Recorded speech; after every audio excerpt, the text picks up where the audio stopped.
कि सामड़ाऊ की एक बच्ची ने एक 40 साल का शिक्षक उस हमारी बेटी को भगा के ले गया है। 18-20 साल की बच्ची होगी और 40 साल का शिक्षक, जो गुरु और शिष्य के संबंधों को भी तार तार कर दिया है। यह आपके लिए, हमारे लिए और पूरे अपने समाज के लिए एक चिंता का विषय हो गया है कि एक पढ़ने वाली बच्ची को एक 40 साल का शिक्षक अपने प्रेम जाल में फंसाकर उस लड़की को भगा के ले गया। इसीलिए ये आपके और हमारे सबके लिए चिंता का विषय भाइयों। अब यह समय एक दूसरे के ऊपर आरोप प्रत्यारोप लगाने का नहीं है, यह चिंतन का विषय है, यह चिंता का विषय है कि हमारे क्षेत्र की बेटी कहीं पर भी इस प्रकार से एक लव जिहाद का शिकार हुई है, उसका क्या भविष्य रहेगा। और मुझे दुख इस बात का हो रहा है कि हमारी बेटियां वीडियो बनाकर और सोशल मीडिया पर यह प्रसारित कर दिए कि पुलिस प्रशासन दुखी नहीं हो, मेरे मां बाप चिंता नहीं करें। जिस औलाद को मां बाप ने जन्म दिया,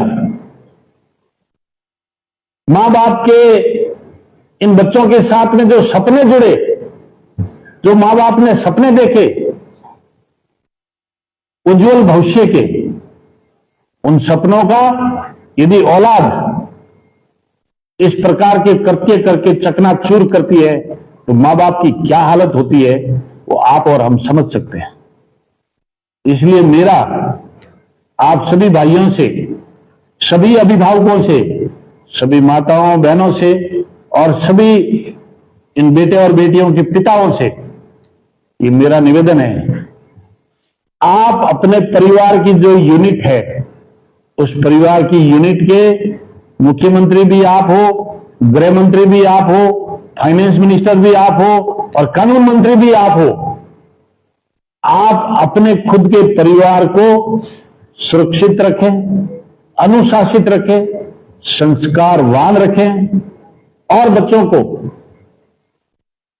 इस प्रकार के कदम न उठाए।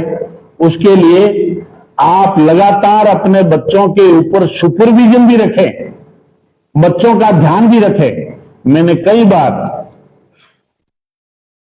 अपने सार्वजनिक भाषणों के अंदर यह बात कही है कि हम खेत की फसल का जब इतना ख्याल रखते हैं, खेत की फसल का भाव एक साल नहीं आएगा तो कोई फर्क नहीं पड़ेगा। एक साल की फसल यदि आपकी खराब हो गई तो दूसरे साल अच्छी हो जाएगी। एक साल भाव नहीं मिले तो दूसरे साल आपको और अच्छे मिल जाएंगे। लेकिन यदि पेट की फसल खराब हो गई, यदि पेट की फसल अपनी खराब हो गई तो जीवन भर पछताना पड़ेगा। ये 1 वर्ष का काम नहीं है, जीवन भर का काम है।